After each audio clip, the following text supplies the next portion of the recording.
নমস্কার বন্ধুরা, আশা করি তোমরা সবাই ভালো আছো। তো আজকের ভিডিওটা অন্যরকম হতে চলেছে। তার কারণ হচ্ছে কি, আমি তোমাদেরকে আজকের বলবো যে ব্লগ বানানোর জন্য কী কী লাগে। তো চলো ভিডিওটা শুরু করা যাক।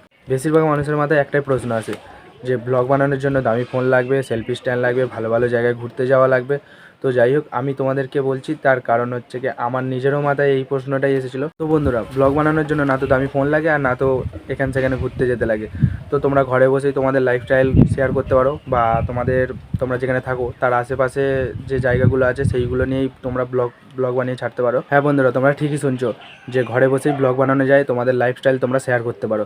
তো আসল প্রফেশনাল ব্লগার হতে গেলে তোমাদেরকে ধৈর্য রাখতে হবে। তোমরা যদি ভাবছো যে একটা ব্লগ চ্যানেল খুলবে, তো বেশি দেরি না করে ব্লগ চ্যানেল খুলে ফেলো। কারণ ব্লগ চ্যানেলের জন্য তোমাদেরকে আগেই বললাম যে কোনো দামি ক্যামেরা লাগে না।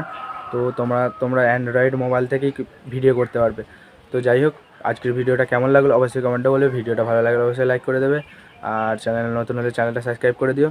তো দেখা হচ্ছে নেক্সট ভিডিওতে।